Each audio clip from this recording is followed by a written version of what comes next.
Hello everyone, and peace of Christ to all of you. I hope today we'll have a good time and we will learn something new. Today we have a challenge for those who call themselves Ustad in Indonesia. In fact, they are nothing but a bunch of potatoes, and they are fooling those poor Muslims in Indonesia, claiming that they have knowledge. I never met any Muslim actually have knowledge of anything. Yet, but they are all of them. They are so good to make videos to refute us in our back, like that's gossip in their back. What about be man and call me and refute me? The only one actually they call us, I mean, rarely you can find somebody he's a sheikh he call, and the one who call us, they are a bunch of kids, they say whatever they want. I mean, who care? We don't accept al-Bukhari, we don't accept Ibn Kathir, they don't accept anything. They make their own religion. Those people, they don't count. What about those? Those who call themselves Ustad and they want to teach you about Islam. Who are they? What they know? How much they know? In fact, all of them, they knew nothing about your religion. All of them. They are fooling you, taking a lot of money from you for nothing.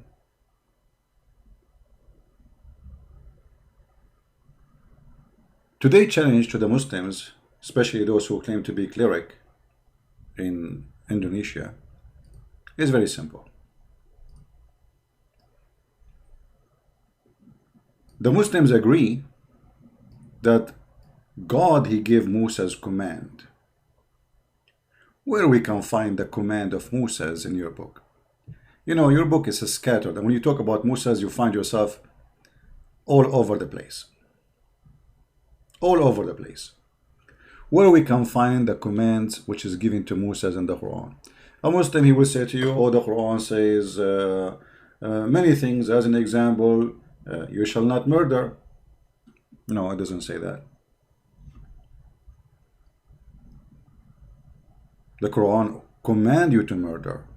If we go over the commands here in front of us, you say, you shall not, you have no, let's go one by one. You shall have no other gods before me. Muhammad, he brought a God. His name is Allah. Moses never heard of him. And not only that, he claimed that this God has no spirit. Which means when a Muslim, they say Allah is the same God of Moses. Well, if he is the same God of Moses, then from the first book in the book of Genesis, it says God, he created the earth and the heaven, and his spirit was in the top of the water. His spirit. So God have a spirit. The God of Islam has no spirit. So the first thing we learn from the 10 Commandments, that Muhammad, he broke the first commandment. He brought a God is not exist in the Bible. God who has no spirit. So he cannot be the same God. Secondly, the commands of God in the Bible says you shall not make idols. You Muslim, you pray in the direction of cube, which is nothing but a small room, claiming that this is the house of God and it's holy. In the same time, your prophet, he kisses stones in the shape of a private part of a woman. And not only that, he claimed that this stone is going to erase your sin. We will go to this part back after we go over the 10th commandment. You shall not take the name of the Lord your God in vain. The Quran allow you to take and use the name of God in vain. Inna Allah la yu'akhidukum. You know, Allah will not take you accountable for your false oath. Remember the Sabbath day to keep holy. Muhammad, he don't care for the Sabbath. What happened to the Sabbath? It's gone. Even you Muslims, even on Friday, you work. You know, you work, you do all kinds of things. And there's not even a single verse in the Quran saying this is the day which is equal to the Sabbath for the Muslims. All what the Quran says in a Friday when they are called for a prayer come. Why? Because Muhammad at that time he used to observe Sabbath actually, and Muslims, they are busy doing shopping before the stores close, for Sabbath is coming by afternoon. Remember, Sabbath start by sunset, not by the second day as today, you know, we go by the 24 hours method. Honor your father and your mother. Muhammad did not honor his father, neither his mother. Actually, Muhammad, he says, my father and your father in hellfire. And not only that, he called those who they are not believing in his God, najis. So Muhammad, he called his mother and his father filthy. You shall not murder. Muhammad, he killed many people, including women and children. As an example, a woman, he cut her 2 pieces alive. Her name is Qurfa, and she is over the age of 40, by tying her legs into 2 camels. You shall not commit adultery. Muhammad, he found having sex with his maids in the bed of his wife, and his wife Hafsa, she said to him, في بيتي وعلى سريري, in my house and in my bed, you filthy Muhammad. You shall not steal. Muhammad was accused in the Quran of stealing even clothing. And even the Muslims, they are so proud about how many caravan the Prophet he attacked and he stole the product. Imagine you have a bunch of cars in the highway, and the guy he claimed to be a prophet, he stopped those cars, he killed the drivers, and he take and he steal all the product they have. This is what Muhammad was doing, and the Muslims are proud about such a thief. You shall not bear false witness against your neighbor. Muhammad, he bear false witness as much as he want. Actually, he taught his men, as an example, when he killed Ka'b ibn al-Ashraf, he said, one of his men, he said to him, I'm going to lie to him in order to kill him. He said, do it, okay, no problem. So the guy, he go to the house of the old man who is very old, claiming that he is coming in a friendship. When he entered the house, he put his sword inside his chest and he killed him. And what this guy he did, he was opposing Muhammad as a prophet. That's all. He did not take a sword. He did not kill anyone. He did not kill a Muslim. He did not kill a Muslim. You, Muhammad, did everything against the book. You shall not covet. Muhammad, not only he took the neighbor house, Muhammad, he took his own son, wife, and he went to her house and he flirted with the wife when the husband was not there. And then after that, he took her to his bed and he slept with her without even getting married. When she said to him, who is your witnesses? He said, Allah and Jibreel. So what we learn from this? That Muhammad, he broke all the commands of God. So how he can be a prophet of God? But now we are going to focus on something, one thing at a time, for the Muhammadans, so they can do, already they are confused, already they are weak. This is a religion of weak. We will focus on this one. You shall not make idols. You Muslims kiss the black stone, and we ask you why you kiss the black stone. You say because it's coming from heaven. This is what the pagans do. Pagan, they believe that stones present God. Actually, most of pagan, they don't believe that stones are God as much. This is a stone will give them the power of God, and this is exactly what you Muhammadan do. If we go and review what Muhammad he did and what Muhammad he teach about the black stone, we will find that you are a pure pagan people. Ibn Abbas said that he used to kiss the black stone. In different hadith it says that Muhammad, he used to kiss the black stone and he cried and he said to Umar, here the tears of sorrow will come, and he used to cry in front of the black stone. Umar, he got Muhammad busted. He said to Muhammad, he said to the Muslims, well, I know that you are a useless stone and you are useless, you are harmless, neither there is no use of you and there is no harm, there is no benefit of you. Read the hadith. And this is coming from the Bukhari. But then why Muhammad then he kiss it if there is no benefit from it? It doesn't make sense. In different hadith, Muhammad he claimed that if you touch the black stone in the Yemeni corner, by doing that, that erase your sin. And as you see, this is not a da'if hadith. He said, I heard the Prophet, the messenger, saying, touching them erase sin, and I had him say, whoever circumambulate 7 times, it's like freeing a slave. So now Muhammad, you don't need to free slaves. Oh, just go around the Kaaba 7 times, and that's it. Free the slave. That's it. Keep your slave at home as a slave. So Muhammad, when he starts saying free a slave, people start complaining, and he himself, he cannot do that. So he said, oh, you know what? Forget about it. Just go around the Kaaba 7 times. Forget about the slave. It's as if you're free a slave. But the important here, you see the pagan Muhammad saying, touching them erases sin.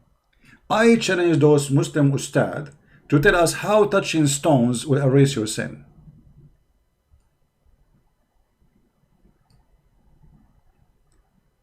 And not only that, Muhammad he claimed that the black stone is a living stone. What does that mean? The black stone is going to come on this earth and is going to have eyes. And is going to have a tongue. And this is exactly what pagans believe, that those are stones. They speak, they have will, they have a brain, they are powerful. So look what Muhammad, he said, just said, and he did. He said that touching the stone will erase your sin. And this stone is going to be in the judgment day, is going to be a partner with Allah in the judgment day rule. What the stone will do? Allah is stupid. Allah don't know what you did. The black stone is going to witness for what you did in your daily life. That's mean the black stone have a memory which Allah has not.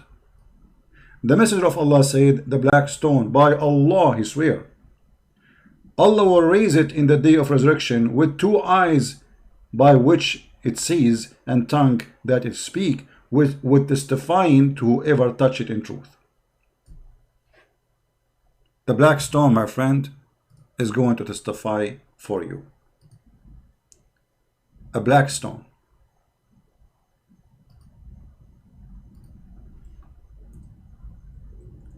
So how you Muslims, or Muhammadan, it's better to call you Muhammadan actually, because what Muslim mean? You are following Muhammad blindly. You are not following anything. You worship Muhammad. Muhammad is God for you, and Allah is the puppet of Muhammad, and all of us, we knew that this is the story. If we go to the images of the black stone, which you Muslim provide us, and I say thank you, if we go there, we will see something very funny and very stupid about this stone. Because this stone, nothing left of it. This stone, nothing left of it. There is a little tiny rocks, few rocks, fixed between wax. I don't know if you can see it in the screen.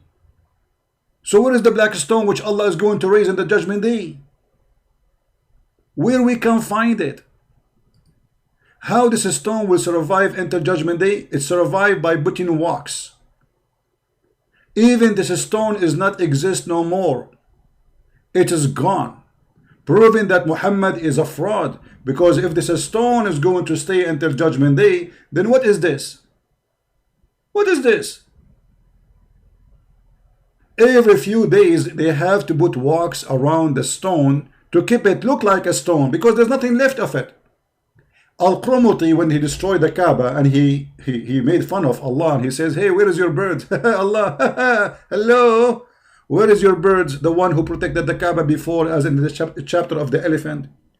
He destroyed the Kaaba, he took the black stone, he took it to his house, he made it Pope stone for more than 21 years according to Muslims, and yet Allah did not send his birds. And then they have to pay him money, and look, it looked like a tweed seed. And now according to your prophet, let me make it more clear, hold on.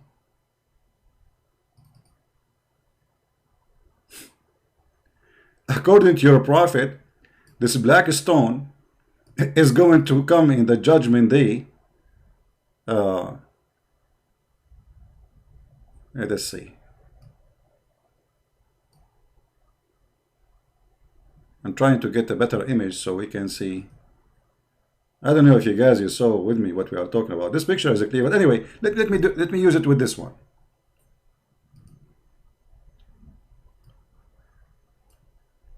The picture is in the shape of a woman's private part, and all of us, we knew that. And you do not need to be a genius to notice this. But according to Muhammad, this black stone, which supposedly the stone of Allah, which is supposedly we should touch it, which supposedly it erases our sin, which supposedly is going to have eyes and tongue, which mean the following. This stone, my friend, in the judgment day is going to be in a very weird look.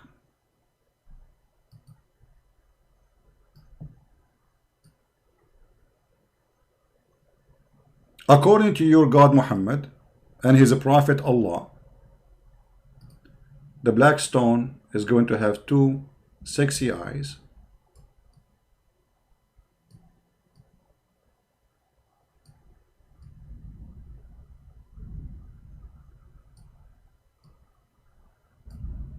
is going to have a mouth,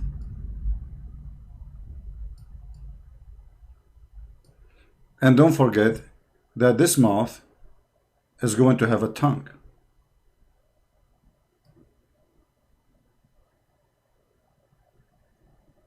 And obviously this tongue will be big because it's going to witness to more than 1 billion or maybe 2 billion Muslims by the time the judgment day happen. How in the world you can believe in such a thing? So we want the ustaz, the one who claimed to be not pagans, the one who claimed that we are not pagan, we are people who believe in God, his name is Allah, he is one God, but yet you believe in a fiction and stupid stories, and Muhammad is telling you that even this black stone is the right hand of Allah.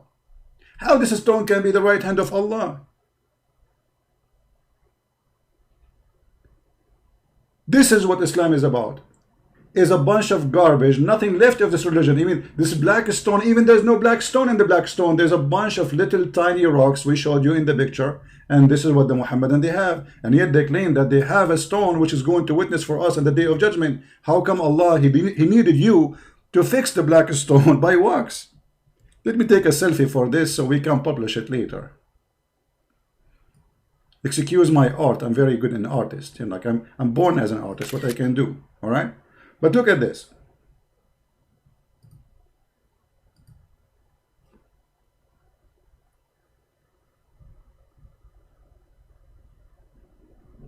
I mean, a human being sometimes is crazy. How people believe in such a garbage? It happened.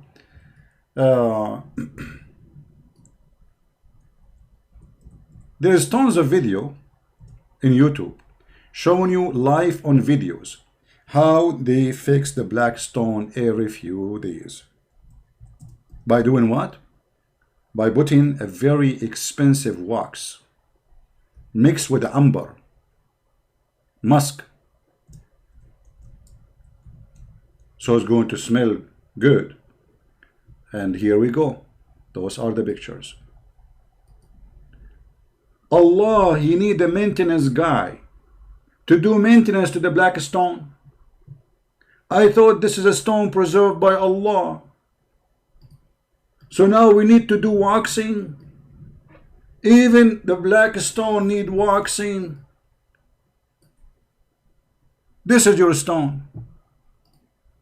This is your religion. If we don't wax it, it collapses. And the same as the Kaaba. The Kaaba always flooded by sewage. Let us show you, so people will not say we are making things up.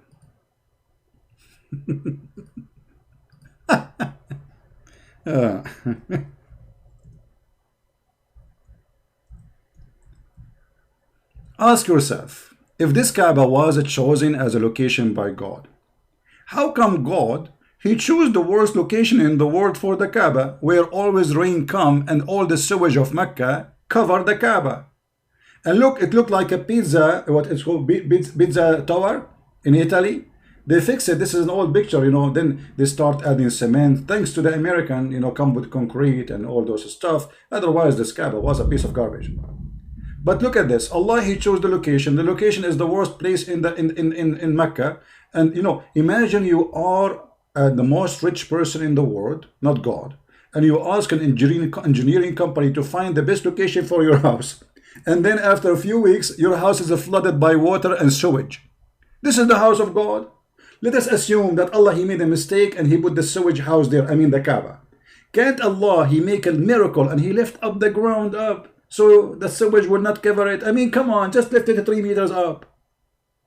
Can't Allah do that? No, he cannot. He's a potato. This is the house of God. If you like to learn how to swim, I can take you there. Look at the dirty, filthy water. Look at the color of the water. This is what Islam is about. So we are going to wait for the ustaz, if they dare ever to answer what we are saying. If you are already worshipping one God, his name is Allah, why you are attached to stones? The stone have going to have a tongue. Stone is going to speak. The stone is going to fart. Stone have eyes and tongue and lips. And the stone will erase your sin, as we showed you. What kind of religion this religion is? Since when stones erase sin? And since when God, he have a house is covered by mud and sewage? And since when we cry in front of stones and they erase our sin if we touch them? And since when we need to pray in the direction of a Kaaba, but yet we believe that Allah is in the sky? And since when we can even pray in the, you know, by the way, Indonesian, they were praying all those years to Africa. If you go in the news, you will find, where is Allah? Where was Allah when the Indonesian were praying to the direction of Africa? Let me find you the news. For more than 1,000 years,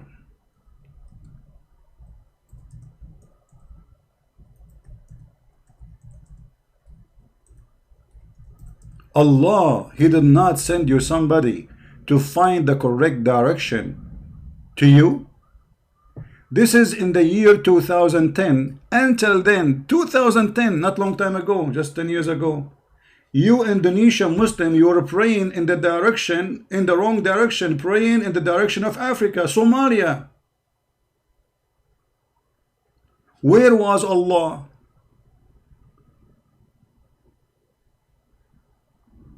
Do you see it? This just 10 years ago, imagine how many 100 million Indonesian, they pray all those 1,000 years. Praying to what? To Somalia.